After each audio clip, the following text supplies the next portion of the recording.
What's up, Lazy Dog fam? Hope everybody out there is having an awesome day. Feels great out here today. We've got a little cool spell coming through here, and it looks like we may be at least for the next 2 weeks without any 80-degree temperatures, which would be really nice. And those English peas over there are really going to enjoy that. I got some stuff to do in the garden this afternoon. I'm going to take you along. We've got some cleanup we need to do where our pumpkins, our polar bear pumpkins and our iron clay peas were. I'm going to try to get some succession planting done in the greenhouse, get some more broccoli, cauliflower, and rutabaga started. I don't know how much time we've got because it's got where it's getting dark around 7 o'clock around here. So we're going to see how much we can get done today. We may finish up in the morning. We'll just have to see, but let's get started. So it's been a while back, but on some of our previous videos we had a few people asking for me to show kind of the cleanup process when I'm getting ready to turn over a plot, plant something new there. What does that look like? So here we go. Let's see what we got to do in this pumpkin plot. So I did come in here and mow this. I didn't scalp it, but I mowed it pretty good. Didn't want to scalp it yet because I still have some drip tape there. So we've got one line of drip tape in. I don't know if you can see it down there amongst all that vegetation. We got that main line tubing there we need to get up. We'll save that. We need to get the drip up on this peppers. We got string around these peppers here. We need to throw that away. We'll cut that off the post, throw it away because it's not biodegradable. We need to get these T-posts out of the ground. We'll just pull those pepper plants up, chunk them in the woods there, probably scalp it down with a mower again, till it one time, and it'd be ready to plant. So it sounds like a lot, but it should go pretty fast. Watching the sunset on Tennessee hills, I wish I could capture it, I never will. 'Cause I'm not a painter, can't stay in the lines. Just sitting here sipping on dandelion wine. It's starting to rain, but I don't feel a thing. Sitting out rocking on that old porch swing. 'Cause I found me something that tastes like springtime. Just sitting here sipping on dandelion wine. All right. With the help of a T-post puller and a lawnmower and a tiller, we got that turned around pretty quick, and I believe we can plant something here. Took about 45 minutes real time to get this in good shape. I thought the soil was going to be compacted more, but it appears that pea cover crop have kept it nice and kind of aerated and kept it from compacting. Even though it's been dry around here, some of my other plots get kind of compacted when it gets dry, but this tilled up pretty good, and it's ready to go. So with that plot we just cleaned up, we're going to do a cool season cover crop ratatouille. That's what I'll call it. We're just going to take what we got left over, little pieces of bags from all of our other cool season cover crop plantings, mix it all together and see what happens. So this process here might not be for those folks that like exact measurements, but we're just going to dump some stuff in here. We got some trifecta mustard blend, a little bit of that in there. We got some nematode control radish, a little bit of that in there. We got some of this Balanza clover, which we'll show you on our garden tour next video or so. It's looking really good. Put some of that in there. And then we got some of this Bayou kale, which I haven't planted yet, but I'm going to add it to the mix. We're going to put this where our chickens are currently when they get done eating on those peas.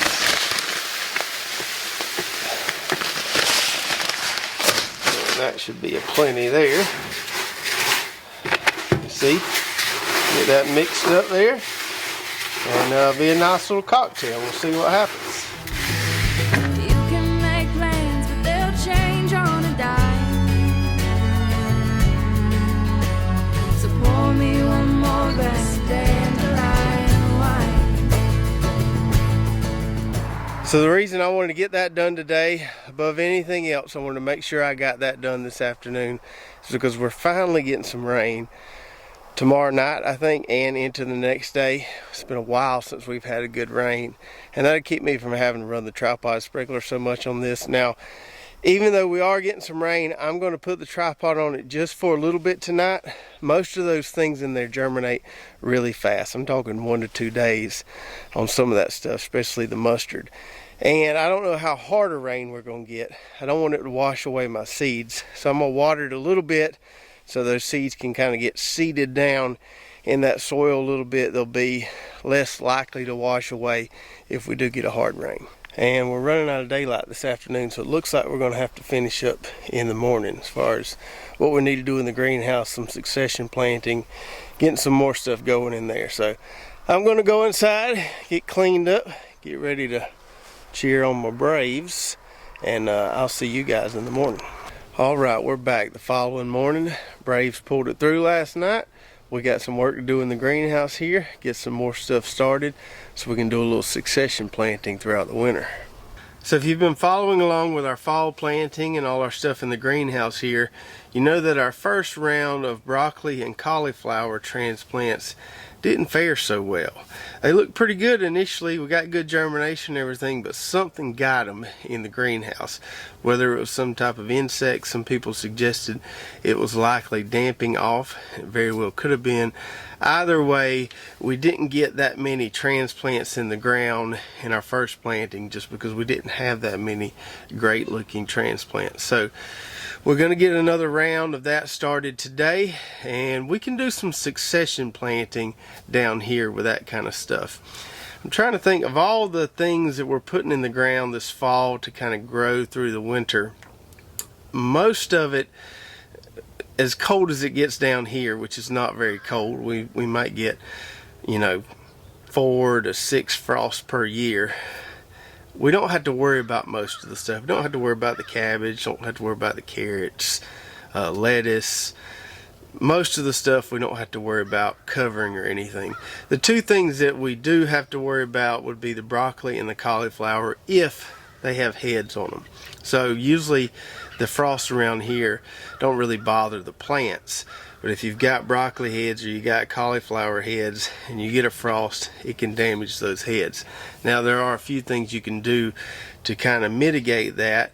One, you can just go out there and harvest what you've got, get it cut before the frost comes. You got to be timely with that. Of course, you need to be here to do that. If you're out of town or something and you get a frost, then you might lose a lot of good vegetables there. As far as the cauliflower goes, some people will kind of wrap the heads with rubber bands to protect them. You can do that.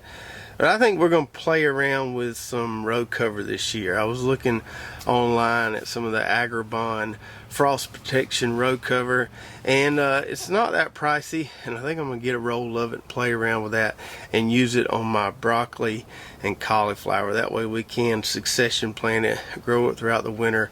We won't keep it on there all the time, but if we know we're getting a frost, we'll have it set up where we can go lay that row cover on top of it and protect those heads when they're there. That way we can allow them to get to relatively full size before we have to harvest them. So let me show you what we're going to be getting started here in the greenhouse today. First, I got these leeks here. This is a hybrid variety called Jumper. I should have planted these when we did our first round of onion and leek planting back a month or so ago, but I just misplaced the seed packet and I just found it. There's only 50 seeds in here, so not a whole lot, but I do want to try this variety and kind of compare it to the Tadorna leek that we have that's almost ready to put in the ground. So I'm going to get those started. And then as far as the cauliflower goes, I chose this variety called Toledo. And if you haven't been on Seedway's site, it's amazing how many varieties they have. I mean, it is crazy. There are so many varieties to pick from, and it's just, it can kind of be mind-boggling how to choose, but sometimes price can help you choose things. They have some really expensive hybrid varieties and some that are not quite as expensive. I went with this Toledo variety because it was a little more affordable, and never tried it before. Now, one good thing about Seedway's site, they have, for most of their varieties, they have treated seeds and non-treated seeds. So I know some people don't want treated seeds at all, and they have untreated seeds if you know, you don't care for the treatment. But if you like to have treated seeds, especially treated with Thiram, which is a really mild treatment, but Thiram really helps with damping off. So I got the treated seeds with the Thiram. It doesn't stick around in the soil long, doesn't have very long residence time, but it does really help with damping off. I've used Thiram treated seeds in the past, and they always do pretty well for me. So I got the Thiram treated version of this Toledo cauliflower here. And then I've got a little bit of Green Magic broccoli left from the first planting, so we're gonna go ahead and finish out this seed packet. And then I've got this variety here called Imperial broccoli. Now, a few things about this variety here. Several years ago, I took a tour as a part of a gardening marketing association, took a tour of Johnny Seeds, and was talking to those guys at their trial gardens about broccoli and which was the most heat tolerant broccoli. And they said that Imperial was the most heat tolerant variety they had carried and tested, but that it didn't do well for them growing in the fall as temperatures are cooling. Now, Maine's a lot different than South Georgia, obviously. So Johnny's didn't recommend planting it in the fall because, you know, from their experiences up there, as temps were cooling, it just never made a head. However, on Seedway's site, they recommend that in the south, it does great in the fall because even though it's really cool this morning, we're liable to get a warm spell in the next couple weeks. You never know. Sometimes we're wearing shorts on Christmas around here. So we're going to try Imperial, compare it to Green Magic, see if it actually makes a head or not, and kind of compare it to what I heard from those guys at Johnny's and see how much different it is growing it down here in the south versus what they said about them growing it up there in Maine. This is a Cicada variety, I believe. Cicada is the breeder on this Imperial broccoli here. And then we're going to plant some more rutabaga. I went ahead and got a whole pound of this. This is a variety called Laurentian, and I've grown it the last few years, and I really like it. It's probably my favorite rutabaga variety, but I couldn't find any seeds for it for the first planting we did. But I found these on Seedway's site, found a pound of them for a really good price, and so they should store well. This should be something that I can keep for a couple years as long as I keep it in the fridge. So that's why I went ahead and got a pound of it. We might play around with comparing some direct seeding versus transplanting, but we're going to get some more transplants started today. I like to have just a constant supply of rutabagas in the garden all throughout the winter, and this should help us do that. So we're going to do 3 trays today. We're going to do 1 tray with that little pack of leeks, and then the rest of it rutabagas, 1 tray with a little bit of Green Magic broccoli, and then the rest of it with the Toledo cauliflower. And I'm going to do a whole tray of the Imperial broccoli. I got a buddy that wants some broccoli transplants for his garden, so we're going to grow a little extra so we have some to give away. And we'll go ahead and wet this down good before we start planting.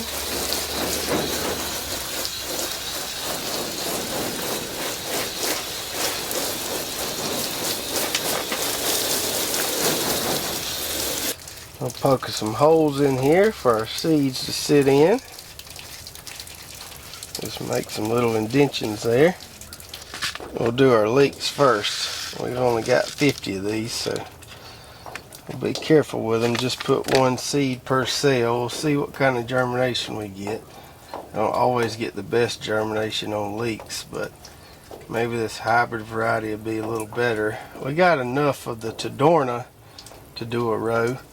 I don't know if this will be enough for an entire row. We may end up just planting it by the house in a container or something. We'll just have to see how many viable transplants we get. But since the leeks are not day length sensitive, we can pretty much plant these all throughout the fall, all throughout the winter, even in late winter around here. we don't have to be as particular about the planting date as we do with something like, you know, onions or garlic.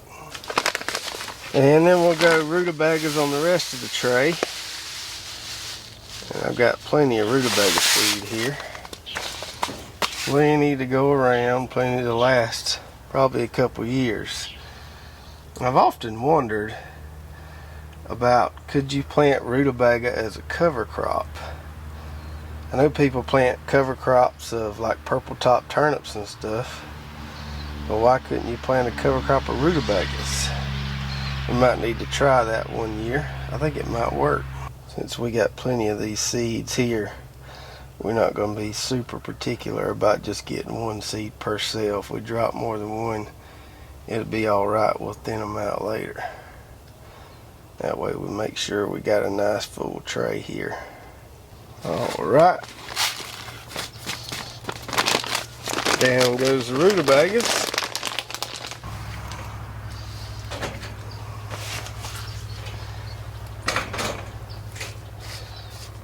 So now we'll finish out this packet of green magic broccoli. I'm not quite sure.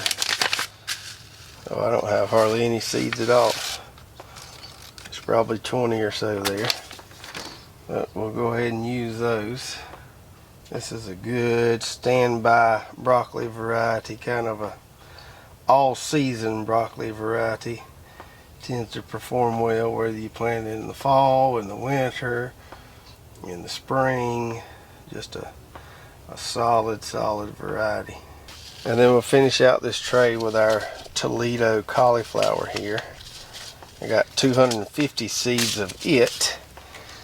Some of the stuff on Seedway's site, you can only get 1,000 seeds. That's the smallest quantity.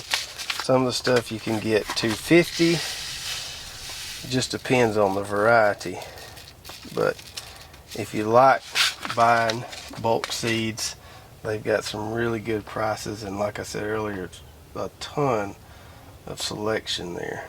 You can see that thyrum treatment there on those seeds. That little green coating there. Alright, the cauliflower's in. Got a decent amount of seeds there left. Probably for one more planting, maybe in the spring. Hopefully this variety does well for us, and we'll plant it again. And then we'll do a whole tray of this imperial broccoli here. I've got 1,000 seeds of this, and not all seed companies are going to this, but I've noticed a lot of them are using these foil bags here. I really like these foil bags for storing seeds, because unlike the paper bags, you know, if these get wet, it doesn't damage the seeds. So it's just nice to have these. I think the company we ordered most of our onion seeds from, NE Seed, they use these kind of foil bags too. So I really like the foil bags, if you can find a company that uses them. So this imperial variety, I know will perform well growing in the spring as temps are warming. But it's going to be interesting to see how it does down here as temps are cooling. But like I said, we get these random warm spells in the dead of winter, and so we'll see how it does with all that. I've got pretty good hopes for it based on what I read on Seedway's site, so we'll just have to see. And lastly here, or almost lastly, we just lightly cover these puppies with some perlite. Just barely cover those seeds, and then just water them in good.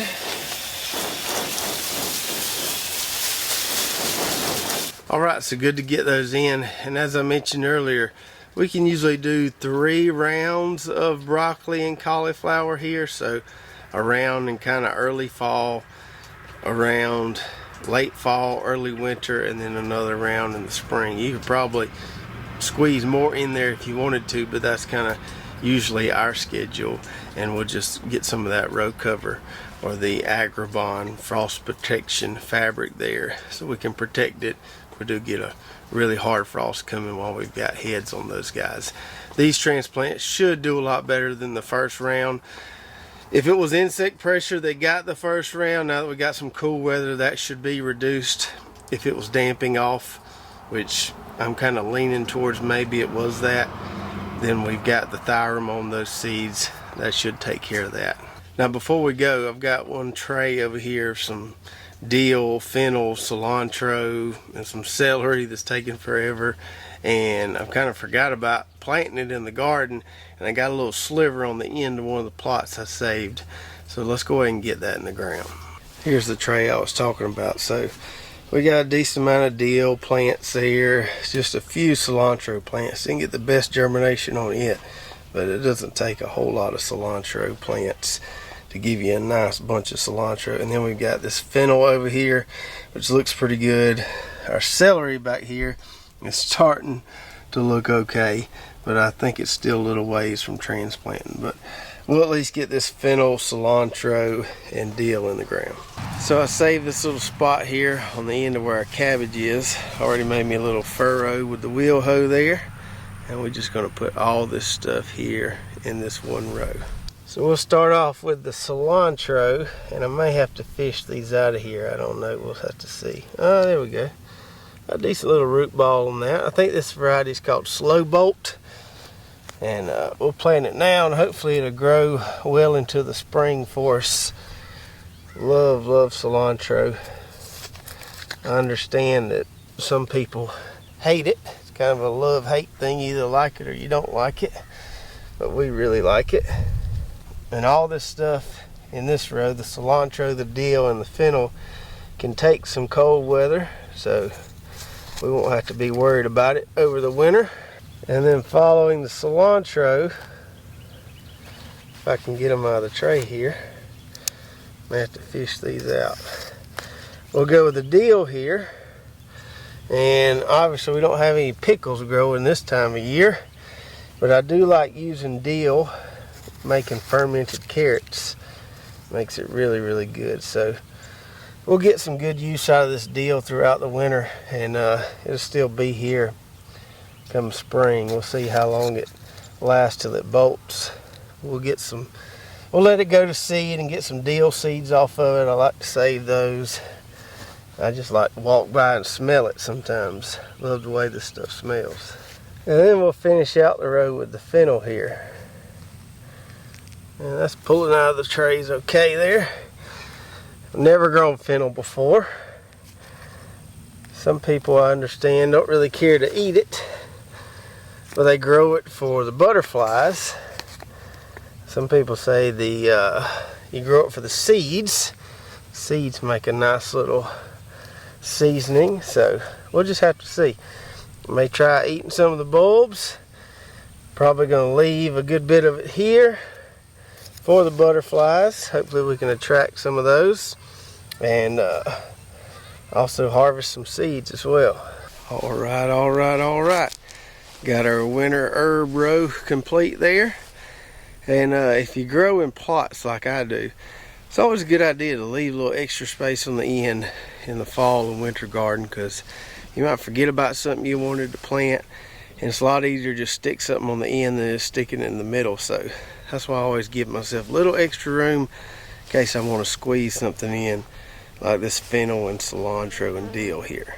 So it's good to get caught up on a few things today, getting those peppers and pumpkins cleaned up, getting that cover crop in there. We've got almost all of our cool season cover crops planted, with the exception of where the chickens are now. We're going to plant the kale there whenever they get done mowing down those peas. So not quite got everything planted, but we're getting towards the end of it. Still got some garlic and onions to get in the ground, but most of our first round of fall or cool season planting is complete, and it won't be long before we'll start harvesting some of this good stuff. And if you've got any tips on the fennel, growing the fennel, letting it go to seed, making it attract the butterflies just right, anything about the fennel, any information would be greatly appreciated, because like I said, this is my first time growing it. I've just heard good things about it, but don't really know much about it. So please share if you've got some fennel tips. And if you haven't already, head on over to our website at lazydogfarm.com, where we've got some good recipes, garden blog, recommended products, and even some nice Lazy Dog Farm merch. If you enjoyed this video, make sure to subscribe, ring the bell, like and share, and we'll see you next time right here at Lazy Dog Farm. Oh,